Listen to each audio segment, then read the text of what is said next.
During the last part of the 18th century, there lived a man of science. One day he left his laboratory because he had found a beautiful young woman who became his wife.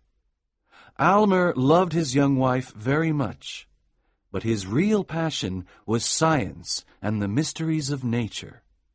One day, very soon after their marriage, Aymer stared at his wife with a worried expression. "Georgiana," he said, "did you know that the mark on your cheek can be eliminated?"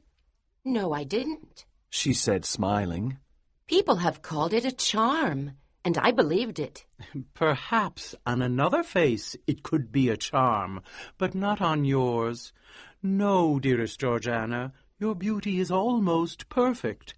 But I hate that birthmark. You hate it? Exclaimed Georgiana, who started crying. Then why did you marry me? You cannot love me if you hate my birthmark. In the center of Georgiana's left cheek, there was a strange red mark. It had the shape of a very tiny human hand. In the past, young men had liked the tiny hand. They said a fairy had put her tiny hand on her beautiful cheek. Some envious young women said that it destroyed Georgiana's beauty. Before their marriage, Aymer did not think about the birthmark, but now it had become a frightening obsession. Georgiana's beauty was almost perfect, and he could not tolerate this defect. It was an imperfection of nature. It was nature's way of showing that we are only mortals. Their happiness was ruined by this birthmark. When Aymer woke up in the morning and opened his eyes, the first thing he saw was Georgiana's crimson mark.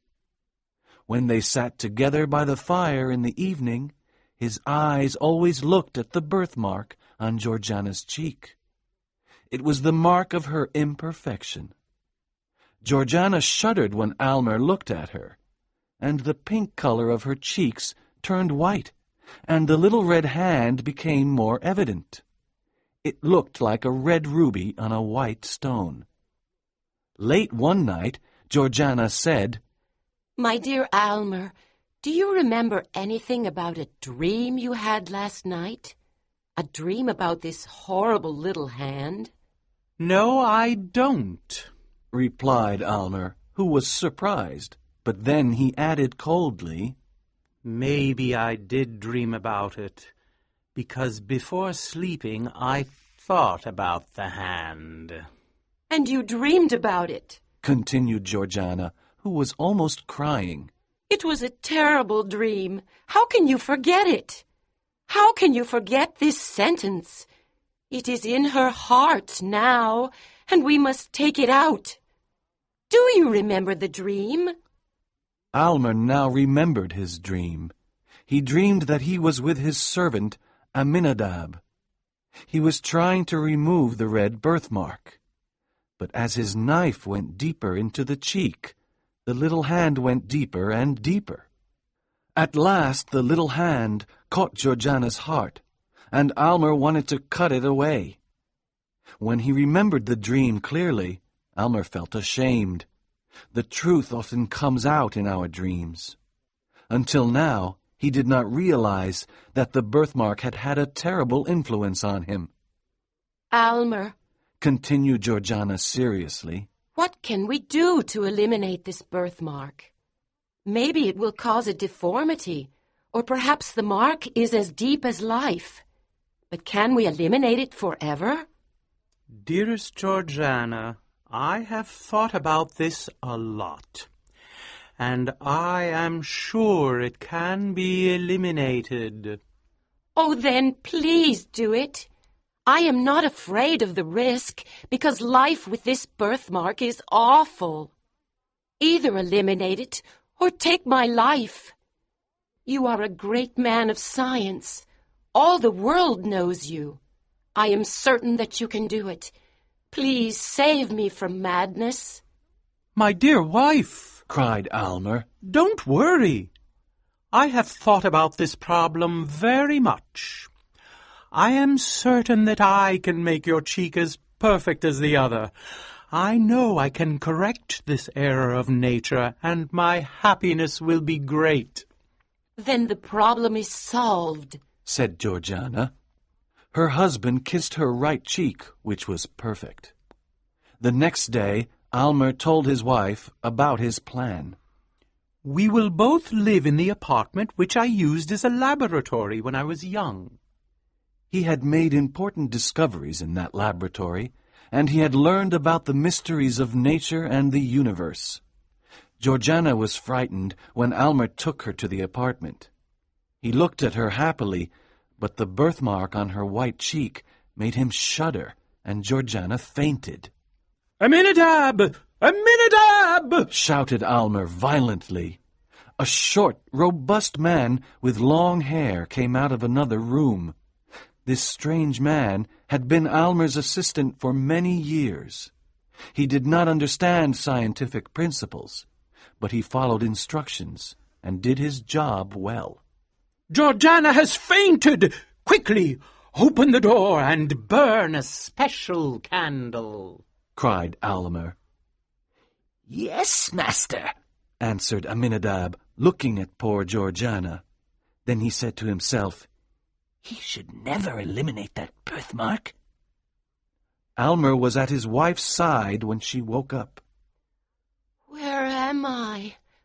Oh, I remember, said Georgiana quietly, and she put her hand over her cheek to hide the terrible mark from her husband's eyes. "Don't be afraid, dear Georgiana," he said.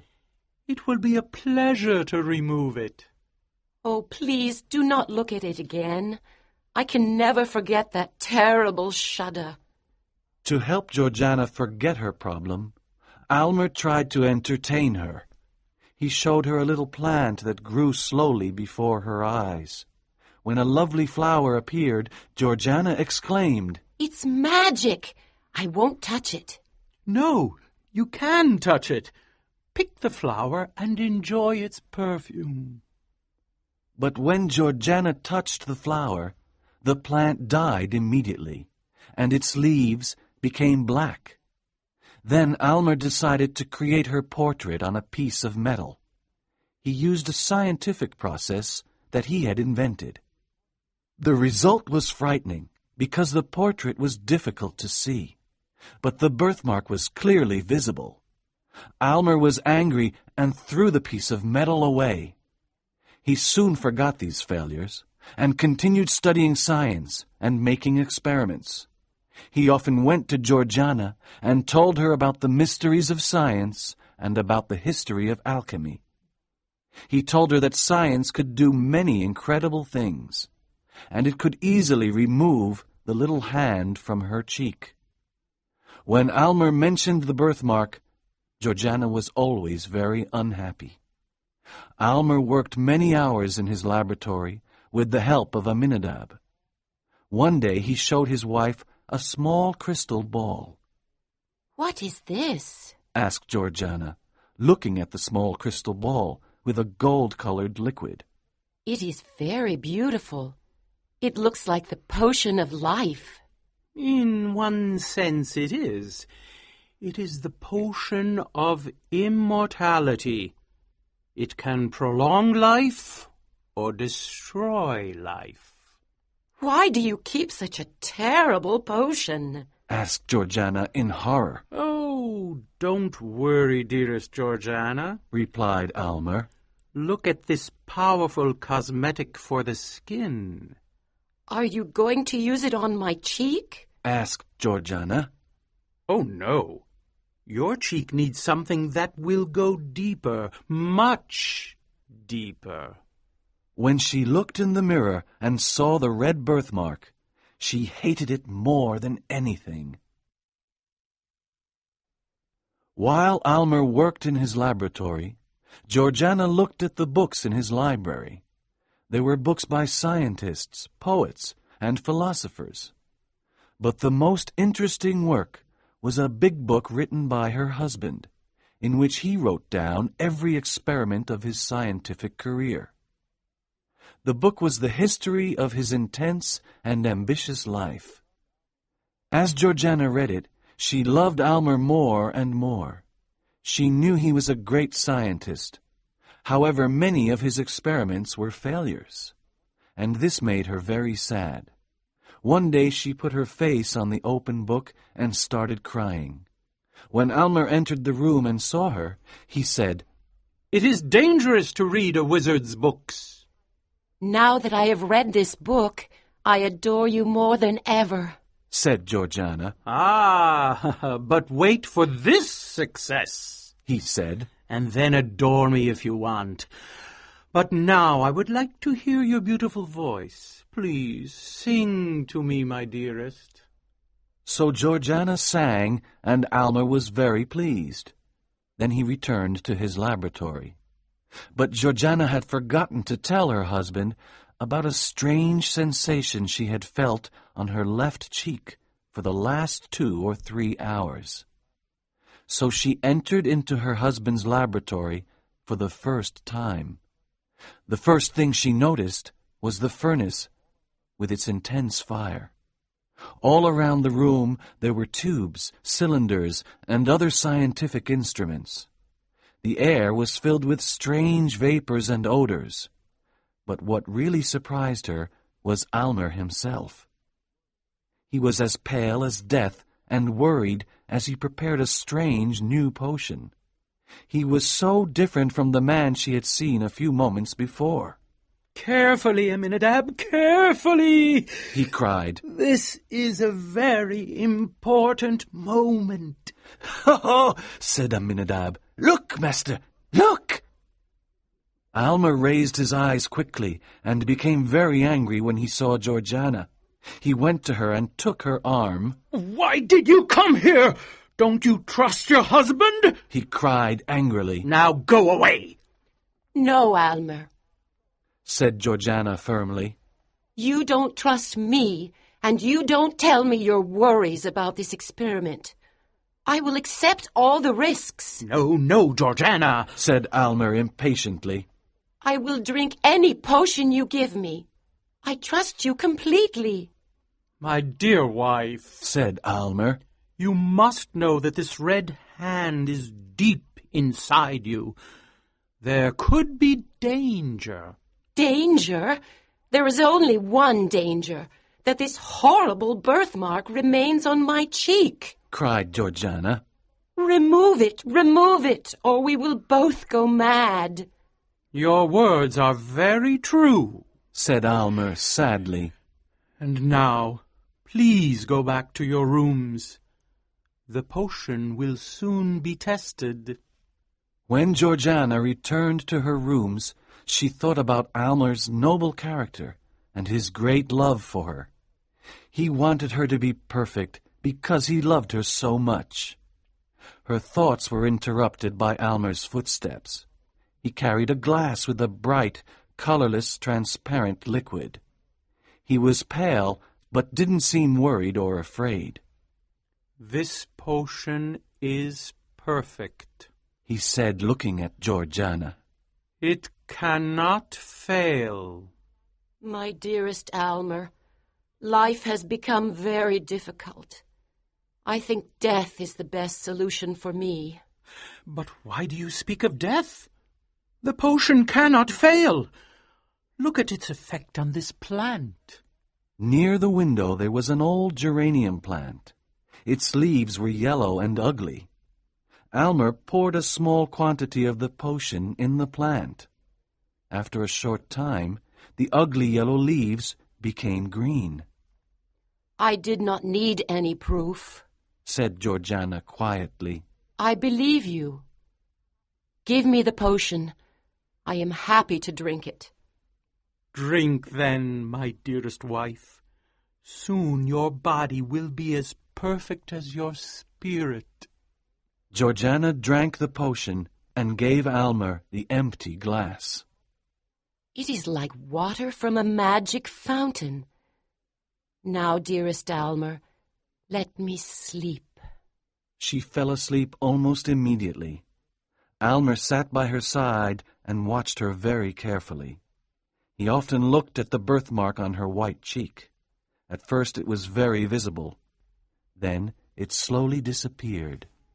"It's almost gone," said Aymer to himself. "Success! Success! But Georgiana is so pale." He heard his servant laugh. He too was delighted. Aymer looked at Aminadab and said, "You served me well. Heaven and earth have done their part. The experiment is a success, Aminadab!" These exclamations disturbed Georgiana's sleep. She opened her eyes and looked in the mirror. She smiled weakly when she saw that the little red hand had almost disappeared. Then she looked at Aymer. She was worried. My poor Aymer, she said quietly. "Poor? No! I am the richest and happiest man, and you are my splendid wife. Now you are perfect." My poor Aymer, she repeated lovingly. You have done your best. Your intention was very noble, but now I am dying. It was true. The fatal hand was linked to Georgiana's life. When it disappeared, Georgiana's life disappeared too, and so she died. Aymer had wanted perfection, but he did not realize that perfection was not part of this world. And so he lost the woman he loved and destroyed his happiness forever.